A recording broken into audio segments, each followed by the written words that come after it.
بسم اللہ الرحمن الرحیم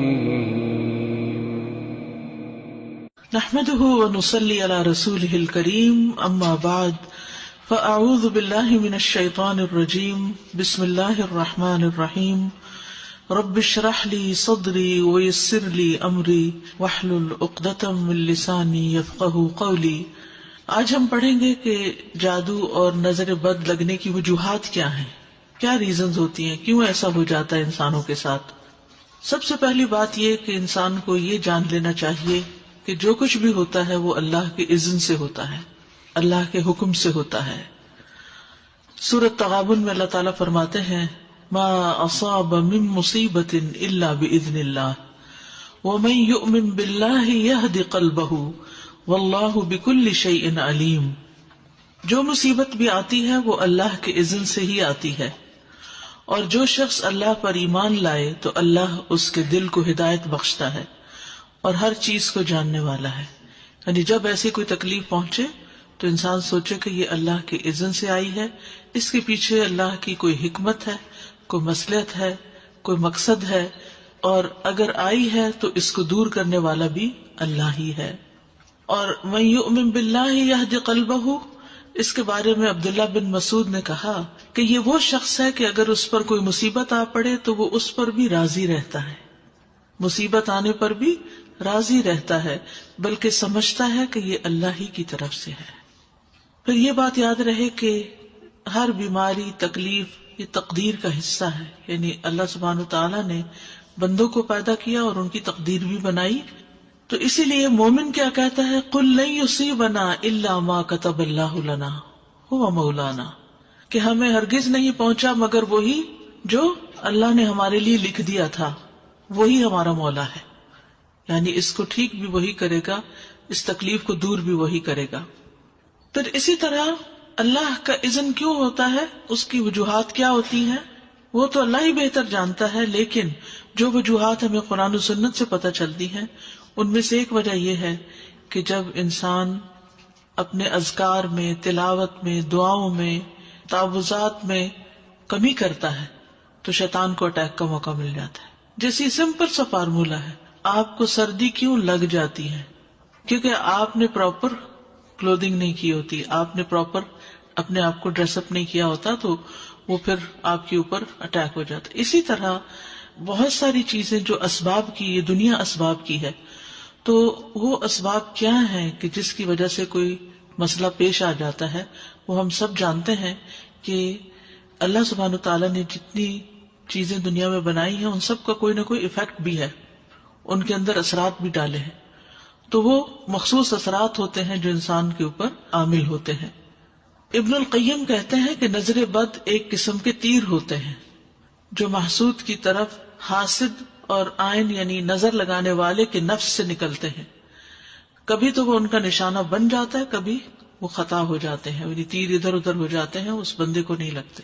پھر اگر یہ تیر اس کو ننگا پاتے ہیں تو اس پر کوئی بچاؤ کا سامان نہیں، یعنی اگر عبادات وغیرہ کی زرہ اس نے نہیں پہنی ہوئی تو اس پہ لگ جاتے ہیں۔ اور یہ کہ وہ صبح و شام کے اذکار کی حفاظت کرنے والا نہیں، تو جو شخص صبح و شام کے اذکار کی حفاظت کرے وہ اللہ کی پروٹیکشن میں ہوتا ہے، اور اس نے اپنے اوپر حفاظت کا لباس پہنا ہوا ہوتا ہے کہ کوئی تیر آئے بھی تو وہ بسم ہو جاتے ہیں، ختم ہو جاتے ہیں، اس کو نقصان نہیں دیتے۔ اسی طرح ایک اور وجہ یہ ہے کہ کوئی بھی مصیبت انسان پر امتحان اور آزمائش کے لیے آتی ہے، انسان کو دیکھنے کے لیے کہ وہ کرتا کیا ہے۔ اور پھر جادو اور نظر بد کی علامات کیا ہیں، کہاں سے پتہ چلے گا کہ یہ جادو ہے یا نظر بد ہے؟ تو قرآن و سنت کی روشنی میں ہم دیکھتے ہیں کہ مریض کے اوپر کس قسم کے اثرات ہوتے ہیں اور کیا علامات ہوتی ہیں۔ مثلاً جب انسان پر جادو ہوتا ہے یا اس کو نظر لگتی ہے تو وہ دیوانوں جیسی حرکتیں کرنے لگتا ہے، یعنی اچانک اس کے مزاج میں تبدیلی آ جاتی، یعنی ایک اچھا بھلا چنگا بھلا انسان، بھلا مانس گالی گلوچ پہ اتر آتا ہے، یہ دیوانگی ہے نا، پاگل پن ہے۔ ابو ذر رضی اللہ عنہ نبی صلی اللہ علیہ وسلم سے روایت کرتے ہیں کہ بے شک نظر بد آدمی کو اللہ کے حکم سے دیوانہ کر دیتی، یعنی اس پہ پاگل پن کے سے دوڑے پڑنے لگتے ہیں، مثلا چیخو پکار کرنے لگتا ہے، یا اور اسی طرح کی کچھ حرکات اس سے سر درد ہونے لگتی ہے جو عام نارمل حالات میں نہیں ہوا کرتی. یعنی ویسے وہ انسان بالکل صحیح بہیو کرتا ہے. آپ نے دیکھا ہوگا کہ بعض لوگ اچھے بھلے بہت با اخلاق با حیا بہت اچھی شخصیت کے مالک ہوتے ہیں کہ یکایک ان کے اندر ایسی کیفیات پیدا ہو جاتی ہیں کہ جو ان کی ساری عقل چھین لیتی ہیں. پھر اسی طرح شدید بیماری کا اچانک شکار ہو جانا. عبداللہ بن عامر کہتے ہیں کہ عامر بن ربیعہ اور سہل بن حنیف دونوں غسل کرنے کے ارادے سے نکلے.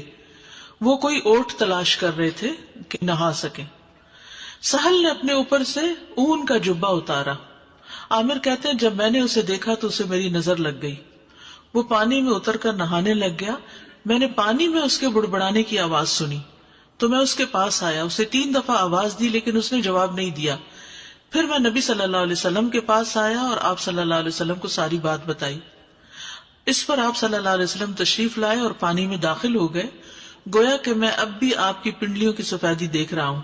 آپ نے اس کے سینے پر 3 دفعہ ہاتھ مارا اور پھر یہ دعا دی، اللہم اذہب عنہ حرہا وبردہا ووصبہا. اے اللہ اس کی گرمی اور سردی اور بیماری اور لاغری دور کر دے. پھر آپ صلی اللہ علیہ وسلم کھڑے ہوئے اور فرمایا، جب کسی کو اپنے بھائی کا وجود یا کوئی مال پسند آئے، یعنی اس کی شکل اچھی لگ رہی، جیسے دلہن وغیرہ کو دیکھتے ہیں، یا ویسے ہی کبھی کوئی شخص بہت ہی پیارا لگ رہا ہوتا ہے، تو اس کے لیے برکت کی دعا کر دے، کیونکہ نظر لگ جانا برحق ہے. اب یہ خاص نظر کی دعا ہے، یہ آپ کو یاد ہونی چاہیے. اب بچہ مثلاً بہت رو رہا ہے، کوئی بھی ان یوزول سمٹمز ہے اور آپ کو فیل ہو رہا ہے کہ اس کو کوئی اچانک ہی بیماری لگ گئی ہے، تو اس صورت میں یہ دعا بہت فائدہ مند ہے، کیونکہ یہ نبی صلی اللہ علیہ وسلم نے پڑھی ہے. اور نبی صلی اللہ علیہ وسلم کا کسی دعا کو پڑھنا جو ہے کوئی معمولی عمل نہیں ہے. آپ کہاں سے پڑھتے تھے؟ آپ کو جو کچھ ملتا تھا وہ وحی الہی سے ملتا تھا. اللہم اذہب عنہ حرہا وبردہا ووصبہا. اے اللہ اس سے دور کر دے اس کی گرمی، یعنی اگر نگاہوں کی گرمی اس کے اندر آئی ہے تو وہ دور کر دے، اور سردی اور بیماری اور لاغری. ووصبہا، وصب کہتے تھکاوٹ اور لاغری. پھر اسی طرح چہرے پر دھبے پڑنا، یہ بھی نظر لگنے کی علامت ہوتی ہے، چھائیاں وغیرہ پڑنا جو ہوتا ہے. پھر بچوں کا بلا وجہ روتے رہنا. عائشہ رضی اللہ تعالی عنہا سے مروی ہے، وہ کہتی ہیں کہ ایک مرتبہ نبی صلی اللہ علیہ وسلم تشریف لائے تو ایک بچے کے رونے کی آواز سنی. آپ نے فرمایا تمہارا یہ بچہ کیوں رو رہا ہے؟ یعنی ایک ہوتا ہے نا تھوڑا بہت روئے اور اس کو بہلائیں وہ بہل جاتا ہے، دودھ پلائیں پینے لگ جاتا ہے. لیکن ہو سکتا ہے کہ آپ میں سے جن لوگوں نے بچے پالے ہیں انہیں یاد ہوگا کوئی نہ کوئی ایسا واقعہ کہ بچے نے جو رونا شروع کیا، آپ دودھ پلا رہے ہیں تو دودھ نہیں پی رہا، کھڑے ہو رہے ہیں، لیٹ آ رہے ہیں، بہلا رہے ہیں، چھنچنے جھنجھنے سب کام کر لیے، لیکن بچہ ہے کہ چپ ہی نہیں کر رہا. یعنی وہ ساری چیزیں جن سے وہ آسانی سے بہل جاتا ہے ان سے وہ بہل کے نہیں دے رہا. تو یہ بھی کس چیز کی علامت ہے؟ نظر کی. کیا دلیل ہے کہ یہ نظر کی علامت ہے؟ کیونکہ نبی صلی اللہ علیہ وسلم نے اس ماں کو جس کا بچہ روئے چلے جا رہا تھا، چپ نہیں کر رہا، آپ نے فرمایا کیا تم نے اس کو نظر بد کا دم نہیں کرایا؟ تو ماؤں کو بچے پالنے کے لیے بہت ضروری ہے کہ یہ تعلیم دی جائے کہ اگر بچے میں ان یوزول سمٹمس ہوں تو پھر اس کے اوپر وہ خود دم کرے. کیونکہ کتنے دن کسی کے پاس لے جایا جا سکتا ہے اور کتنے دن کوئی ہماری خدمت کر سکتا ہے. تو اس سلسلے میں اس علم کا ہونا ضروری ہے. کسی کے بار بار بھی لگتی رہتی ہے، کیونکہ بعض اوقات ہوتا ہے ماں ہی کی لگ جاتی ہے، ماں ہی کو پیار بڑا آ جاتا ہے اپنے بچے پر. ہوتا ہے نا بعض اوقات دل کلکاریاں سے لینے لگتا ہے، تو وہ جو اندر ایک جوش جذبہ یا ایک جذبات پیدا ہوتے ہیں وہ بعض اوقات نکل کے پھر دوسرے کے اوپر جا کے پڑتے ہیں، تو وہ کمزور بچے کے اوپر اثر ہو جاتا ہے اس کا. تو پھر جب ماں کو ذرا سا بھی محسوس ہو کہ ایسا کچھ ہوا ہے، فوراً خود ہی دعا پڑے. اسی طرح بچے کمزور ہو جاتے ہیں. سوکھے کا مرض آپ نے سنا ہوگا، سب کچھ کھاتے پیتے ہیں لیکن ان کی جان نہیں بنتی، کمزور ہوتے ہیں. آپ صلی اللہ علیہ وسلم نے اسما بنت امیس رضی اللہ عنہا سے کہا کیا بات ہے کہ میں اپنے بھائی یعنی جعفر بن ابی طالب کے بیٹوں کے جسموں کو دبلا دیکھ رہا ہوں، کیا انہیں فقر و فاقہ رہتا ہے، انہیں کھاتے پیتے کچھ نہیں؟ انہوں نے عرض کیا نہیں، بلکہ انہیں نظر بد بہت جلد لگ جاتی ہے. آپ صلی اللہ علیہ وسلم نے فرمایا انہیں دم کرو. انہوں نے آپ کے سامنے چند کلمات پیش کیے تو آپ نے فرمایا انہیں دم کرو، یعنی انہوں نے دم کے کلمات کچھ بتائے. تو اس میں آپ دیکھیے کہ ایک تو مسنون دم ہے ہی، لیکن بعض اوقات کوئی شخص آپ کو کوئی آیت بتا دیتا ہے کہ یہ پڑھ کے دم کرو، یا کوئی اور اس طرح کے الفاظ بتا دیتا ہے، تو ہمیشہ یہ چیک کریں کہ اگر ان کے اندر کوئی شرکیہ بات نہیں تو وہ بھی پڑھ کے دم کیا جا سکتا ہے، ایز لانگ ایز اللہ سبحانہ و تعالیٰ کو پکارا جا رہا ہے، اللہ کا ذکر کیا جا رہا ہے اور اس میں کوئی اس طرح کی چیز نہیں تو کوئی حرج کی بات نہیں. اسی طرح اوپر سے گر جانا، پھسلنا، یعنی اچانک ہی کوئی گر گیا، ہم کہتے ٹرپ کر گیا یا کسی اونچائی سے گر گیا. رسول اللہ صلی اللہ علیہ وسلم نے فرمایا بے شک نظر بد آدمی کو اللہ کے حکم سے دیوانہ کر دیتی ہے، حتیٰ کہ بعض اوقات ایسا ہوتا ہے کہ وہ اونچی جگہ پر چڑھتا ہے اور پھر وہاں سے گر پڑتا ہے. ابن عباس رضی اللہ عنہ سے مروی ہے کہ نبی صلی اللہ علیہ وسلم نے فرمایا نظر کا لگ جانا برحق ہے اور یہ اوپر چڑھنے والے کو پسلا دیتی ہے. اسی طرح دیگر جسمانی علامات کیا کیا ہو سکتی ہیں؟ مثلاً بغیر کسی وجہ کے مزاج میں تبدیلی آ جانا. آپ ہر روز صبح آرام سے اٹھتے تھے، اپنے کام کاج میں لگ جاتے تھے، اپنی روٹین تھی، ایک دن بھر کا ایک اسکیڈول تھا، لیکن آپ کے مزاج میں ایسی تبدیلی آ جاتی کہ کچھ کر ہی نہیں پاتے. تو بغیر اسباب کے مزاج میں تبدیلی آنے کی کچھ علامتیں ہیں، اگر وہ آپ کے اندر ہیں تو ان سے بھی ہوشیار رہیے. مثلاً سستی، گھبراہٹ، خاموشی اور تنہائی کی عادت، کہ لوگوں کو نہ فیس کر سکنا، کہ کسی سے مل نہیں سکتے، یعنی پیپل فوبیا، یعنی کوئی بھی سامنے آ جائے تو گھبراہٹ شروع ہو جائے کہ کب میری جان اس سے چھوٹے اور میں اپنے کمفرٹ زون کے اندر جا کے اپنی دنیا میں خوش رہوں. پھر ذہنی انتشار، یعنی کسی چیز پہ ذہن کا فوکس نہ ہونا، یعنی آپ پڑھنے بیٹھے ہیں تو آپ وہ لائنیں ادھر کی ادھر ہو جاتی ہیں، کچھ سمجھ ہی نہیں آتی کہ کیا پڑھا کیا نہیں پڑھا. بے چینی کی کیفیت لیکن جگہ بدلتے ہی افاقہ ہونا.